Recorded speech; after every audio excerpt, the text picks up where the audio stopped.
Vamos começar, então, a segunda parte do livro Céu e Inferno. Exemplos. Capítulo 1, Passamento. A confiança na vida futura não elimina a apreensão com a passagem desta para outra vida. Muitos não temem a morte em si, mas no momento da transição.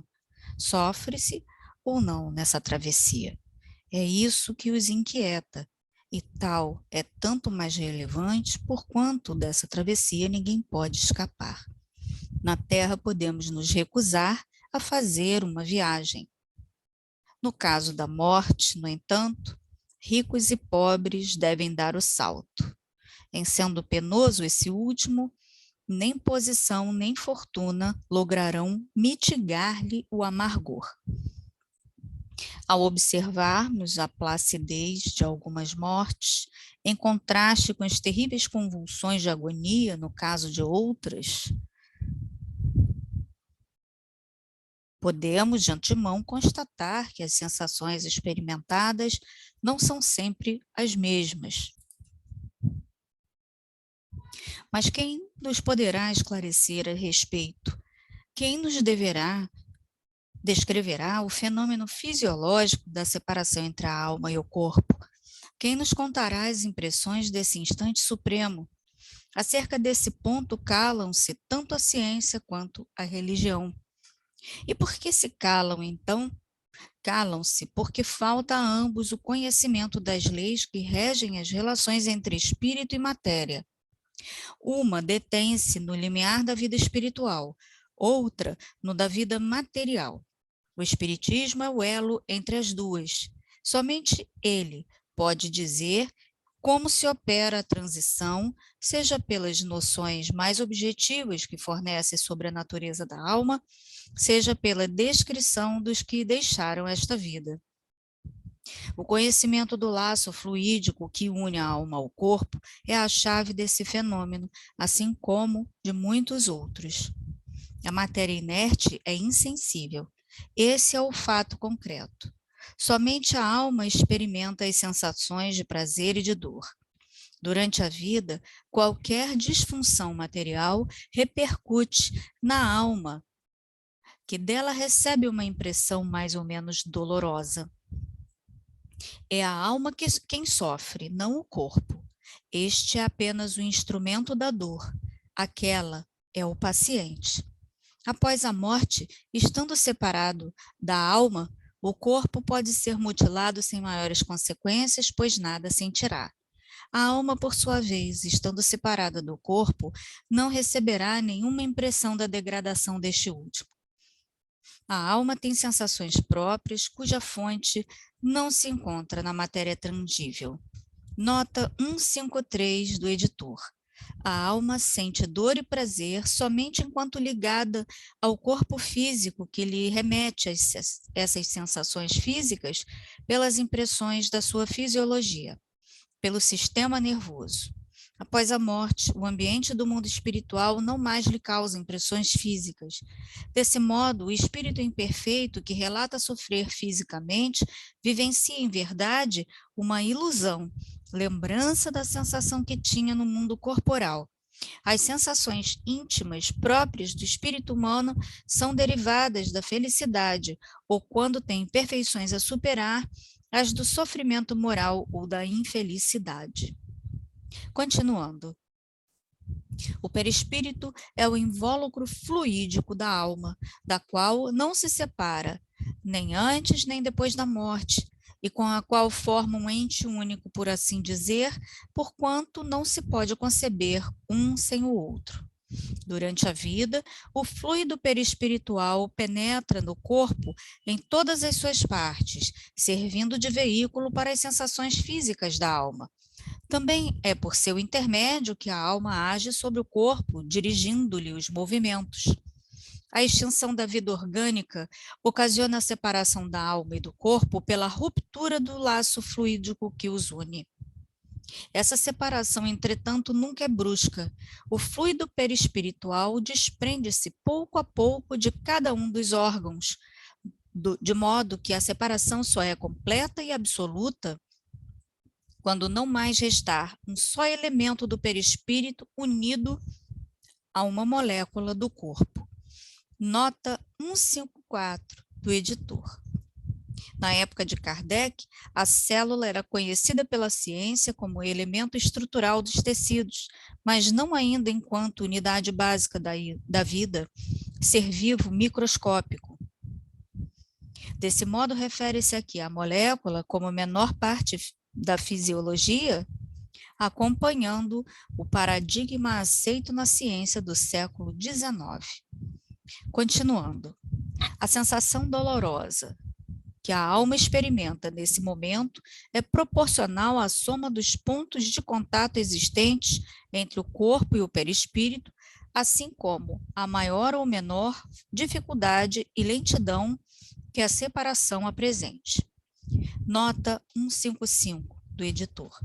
Essa explicação corresponde ao item 17º do resumo da Lei da Justiça Divina, no capítulo 8º, que afirma, entre aspas, a punição mais imediata, sobretudo para os que se apegaram à vida material, negligenciando o processo espiritual, consiste na lentidão da separação da alma e do corpo. Continuando. Portanto, não se deve esconder que, de acordo com as circunstâncias, a morte pode ser mais ou menos penosa. São essas dificuldades, essas diferentes circunstâncias que examinaremos. Estabeleçamos inicialmente, à guisa de princípio, os 4 seguintes casos que podem ser considerados situações extremas, entre as quais há uma infinidade de gradações. Primeiro, se no momento em que se extingue a vida orgânica, o desprendimento do perispírito estiver completamente finalizado, a alma não sentirá absolutamente nada. Segundo, se no momento da extinção da vida orgânica, a coesão dos 2 elementos apresenta-se em pleno vigor, produz-se uma espécie de ruptura que imprime uma sensação dolorosa na alma. Terceiro, se a coesão é fraca, a separação é fácil, transcorrendo sem choques. Quarto, tendo a vida orgânica cessado por completo, se ainda existirem numerosos pontos de contato entre o corpo e o perispírito, a alma poderá sentir os efeitos da decomposição do corpo até que o laço esteja inteiramente desfeito. Disso resulta que o sofrimento que acompanha a morte está subordinado à força de aderência que une o corpo e o perispírito, que tudo o que pode ajudar a diminuir essa força e a acelerar o desprendimento torna a passagem menos penosa. E por fim, que se o desprendimento ocorrer sem nenhuma dificuldade, a alma não experimentará nenhuma sensação desagradável resultante do processo. Na passagem da vida corporal para a vida espiritual, produz-se ainda um outro fenômeno de importância capital, o da perturbação. Nesse instante, a alma experimenta um entorpecimento que paralisa momentaneamente suas faculdades, neutralizando, ao menos em parte, as sensações. É como se a alma estivesse, por assim dizer, num estado de catalepsia, de forma que quase nunca testemunha de modo consciente seu derradeiro suspiro. Nota 156 do editor.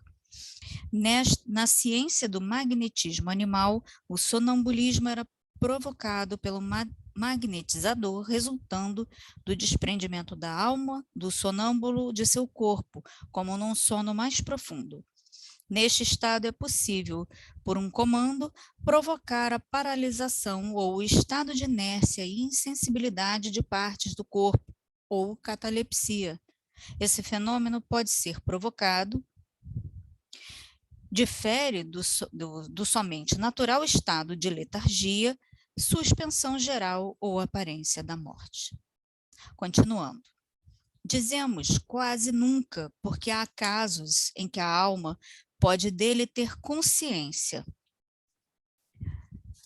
como logo veremos. A perturbação, portanto, pode ser considerada como o estado normal no instante da morte, sendo sua duração indeterminada, variando de algumas horas a alguns anos. À medida que a perturbação se dissipa, a alma encontra-se na situação de alguém que sai de um sono profundo. As ideias são confusas, vagas e incertas, vendo como se for através de um nevoeiro. Pouco a pouco a visão se aclara, a memória retorna e a alma se reconhece. Esse despertar, no entanto, é bem diverso de acordo com cada indivíduo. Para uns é calmo e proporciona uma sensação agradável, para outros é repleto de terror e de ansiedade, qual fora terrível pesadelo. O momento do último suspiro não é, portanto, o mais penoso, porquanto, em geral, a alma não tem consciência de si mesma.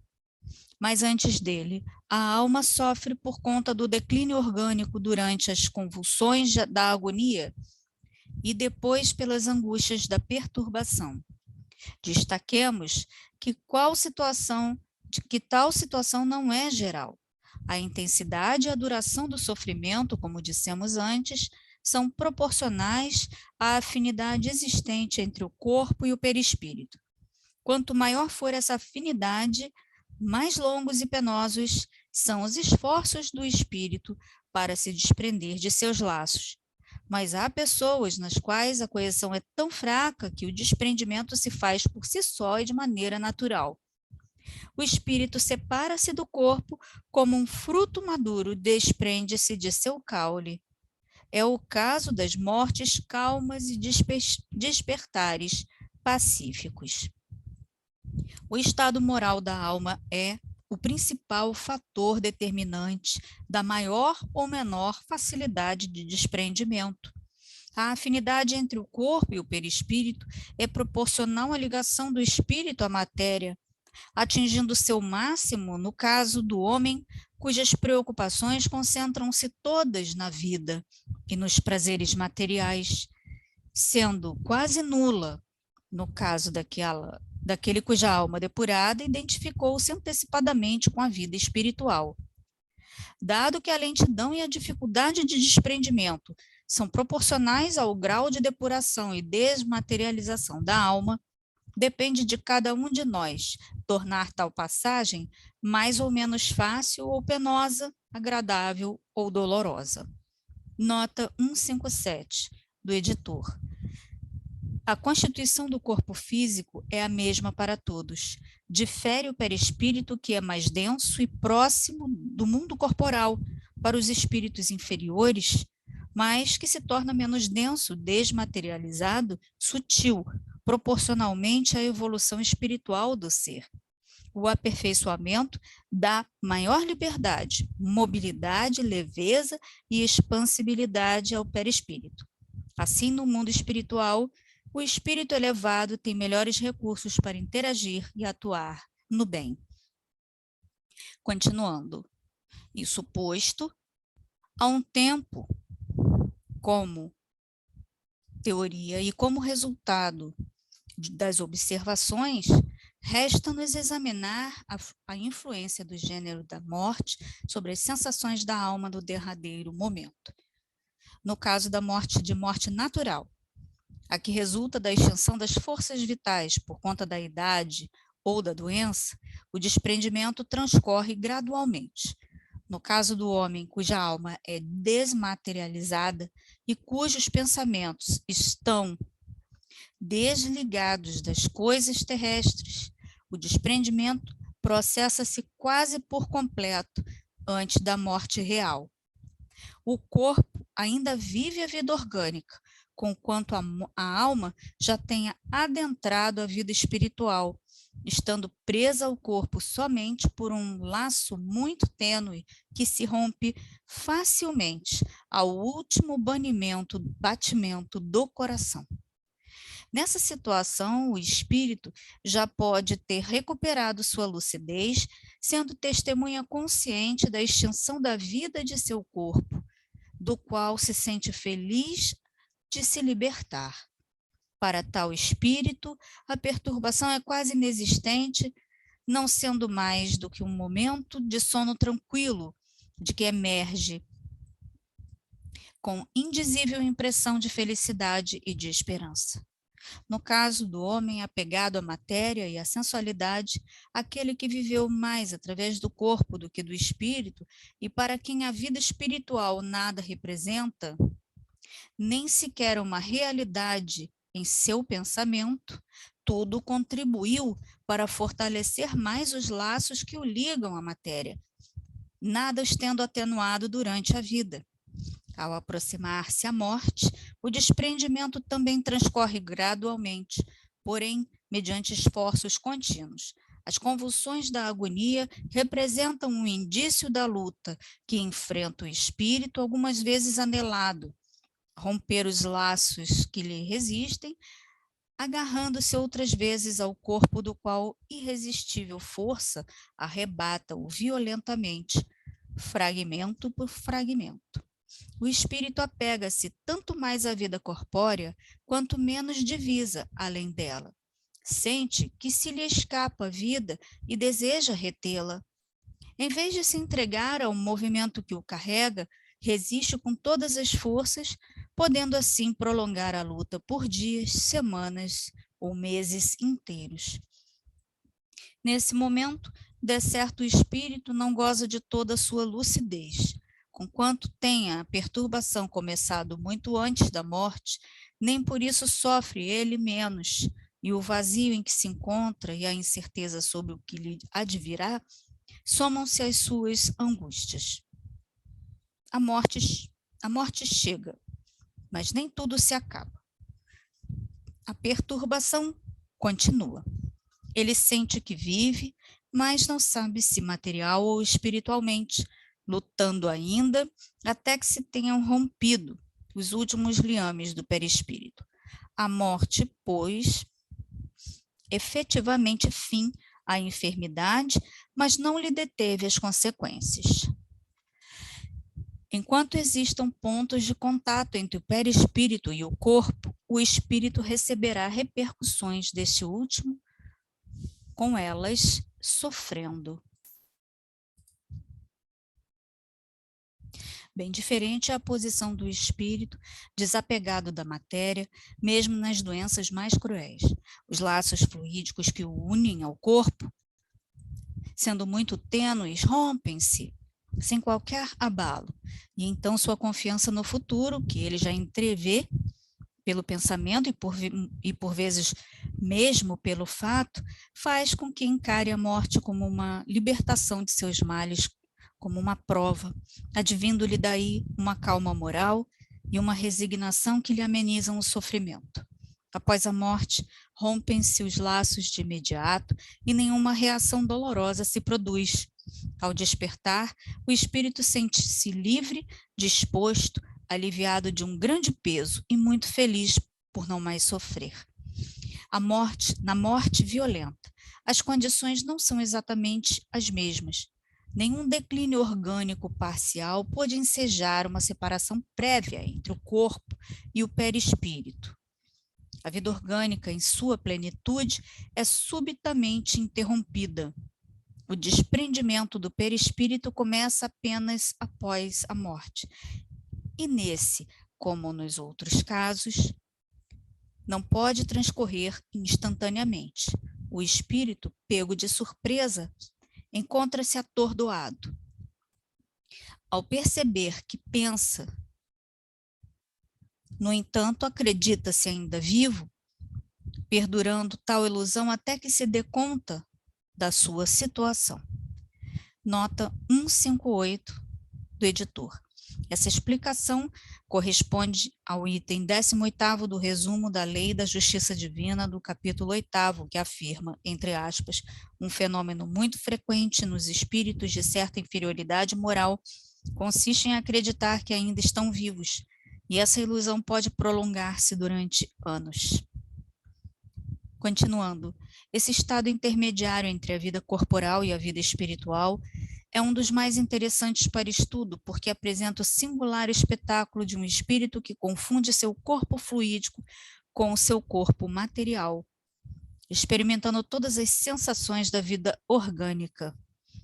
Tal estado oferece uma variedade infinita de nuances conforme o caráter, o conhecimento e o grau de adiantamento moral do espírito. É de curta duração para aqueles cuja alma está purificada, porque entre esses últimos já há um desprendimento antecipado, cujo transcurso da morte, mesmo a mais súbita, ainda mais faz que apressar. Nada mais faz que apressar.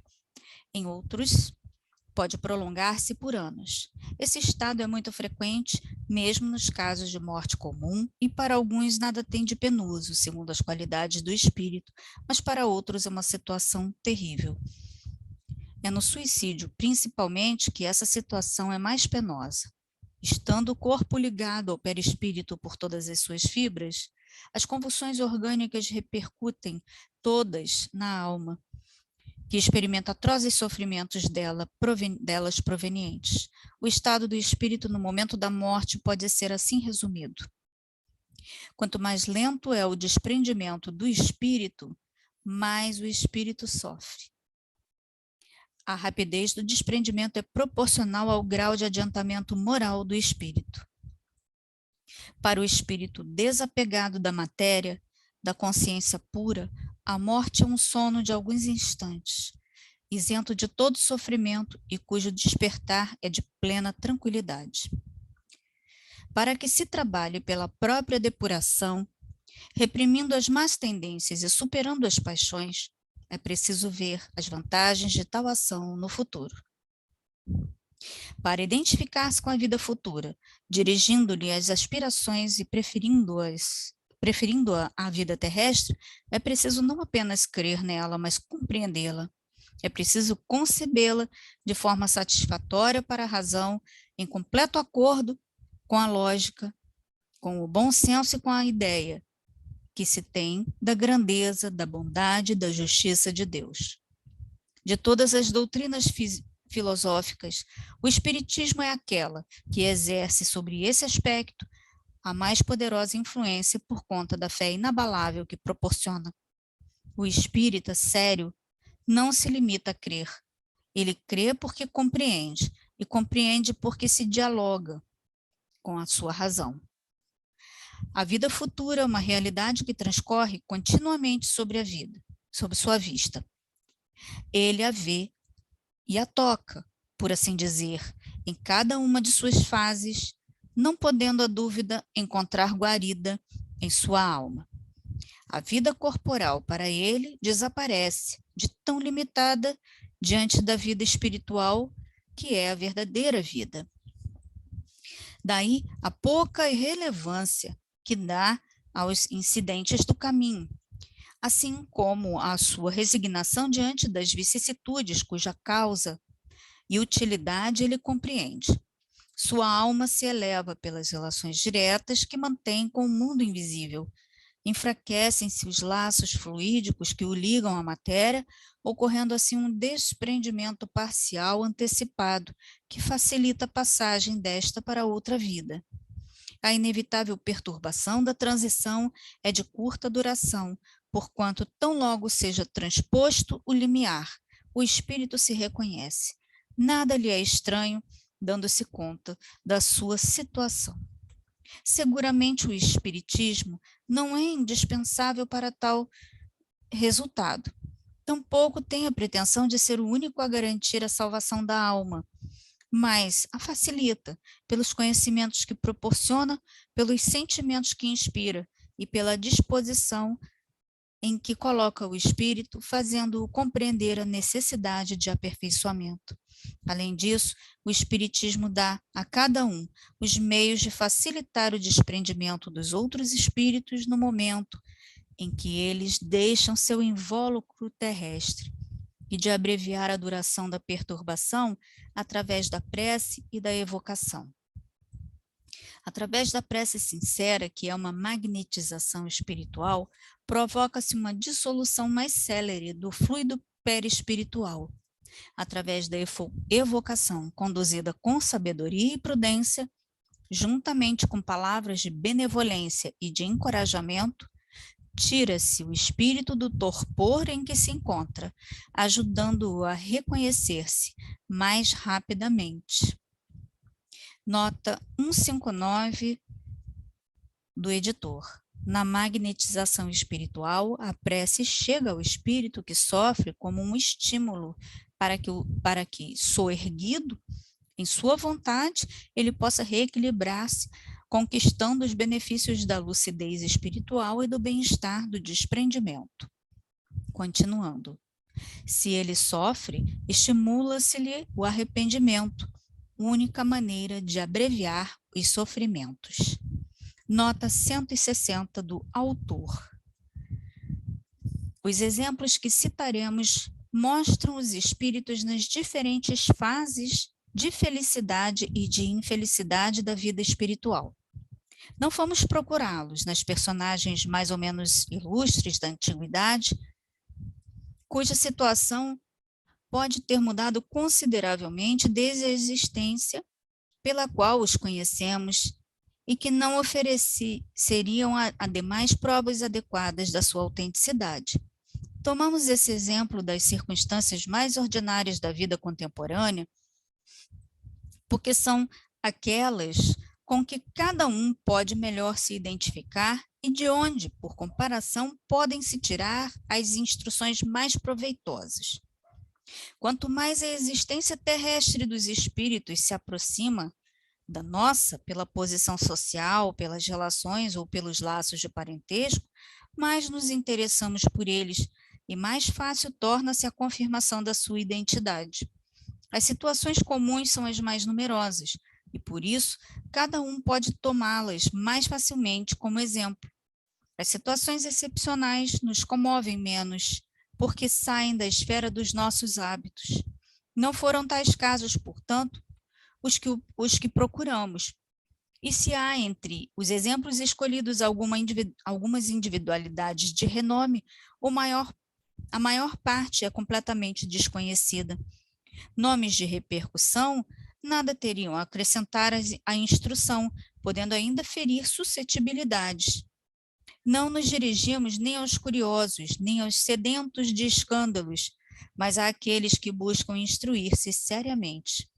Tais exemplos poderiam ter sido multiplicados ao infinito, mas forçados a limitar seu número, escolhemos aqueles que ensejariam maior esclarecimento sobre a situação do mundo espiritual, seja pela posição do espírito, seja pelas explicações que esse teria condições de dar. A maior parte é inédita, tendo sido publicados apenas alguns exemplos na Revista Espírita, sendo que desses suprimimos os detalhes desnecessários, preservando apenas os elementos essenciais para o fim a que nos propusemos aqui, a eles acrescentando instruções complementares que possam ter surgido depois.